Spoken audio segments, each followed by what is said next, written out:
Hello, this is Joe Lenton from Original Art Photography, and this week I want us to think about what we're passionate about. So I wonder, what are you passionate about? What gets you interested? What gets you excited? For me, what I'm passionate about kind of stems from what I believe in. And I believe that everybody is creative in one sense or another. I've met people who said, "Oh no, I'm not creative. I don't paint." All too often, people associate being creative with just one or two art forms, but there are lots of different ways of being creative, and I think that photography offers a lot of scope for creativity. And I believe that everyone is create. It has that creative part to them, and I also believe that that makes us have a better overall sort of mental health when we're able to exercise it.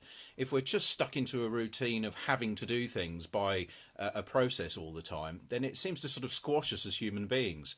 So I believe that we've all got that creative element to us, and that actually, if we nurture it, it helps us to be more overall sort of healthy mentally and emotionally. I wonder whether you agree with that, what you think about that. But it's that belief that drives my passion to help other people to bring out their creativity through their photography.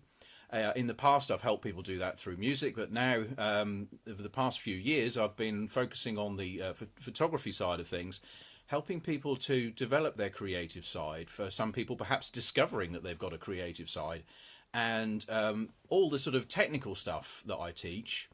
I try and minimise it. You don't want jargon for the sake of it, but the technical stuff that I teach, they're all tools to help enhance creativity. I never think of learning tools and so-called rules as an end in itself. It's always there to help you to be creative. So that's what drives what I do. That's why I put on workshops and so on, is because I'm passionate about creativity and passionate about helping other people to be creative. And I like to get behind all the sort of geeky stuff and try and make it more accessible to people. You'll also find that if you can identify your passions, you'll find it easier to create better images. And if you've got a subject that you're particularly interested in, so whether it's sport, wildlife, architecture, or whatever it might be, landscapes and so on, sunsets, if you can find something that excites you, something that fires up your passion, it's easier to create better images because you've got that sort of staying power with it. It's not something you'll try, and if you don't quite get it, you think, oh well, never mind, give up on it. You'll keep going at something where you've got that passion, where you've got that interest. So sometimes you don't necessarily know what that is when you start out doing photography, and you need to try a few different subjects before you can discover what you're really passionate about. But all too often you end up with people sort of kind of feeling that they've got to take photos of this or that, they've got to do some landscape stuff, although really they like taking pictures of people. And sometimes there's a use in that discipline, in that if you learn a bit about landscape photography, you can then bring that in to your outdoor portraits and create more interesting images, perhaps. But you're going to have a much easier time of learning, of motivating yourself to do what you want to do, of practicing, if you can find something that you're really interested in. It might take a while to get there, but keep trying things if you're not sure. And if we already know what you're interested in, then try and focus your photography on that as much as you can. It'll give you the most pleasure after all. And photography is a little bit like learning a musical instrument, in that you need to practice. There are techniques to learn, and the techniques in and of themselves are not necessarily that exciting. A bit like learning scales on an instrument. It might not be very exciting, but those are the tools that then enable you to free up your creativity and do something different. We saw from Mark Ewells in the comments from last week's video that he's very interested in doing like double exposures in camera. And this isn't easy. It's something you have to persevere with, and if you're not somebody who's particularly passionate about that, and you'll very likely just stop very quickly because you'll be confused at the results you're getting and just think, oh, I'll just do it in Photoshop. Mark is going to stick with this because it's something that he's got a passion about. He's got a goal set involving that he wants to move forward with. So with you, try and think, if it's wildlife, for example, is there a particular animal or bird you want to photograph? If you're a landscape photographer, is there a type of scene you want to photograph?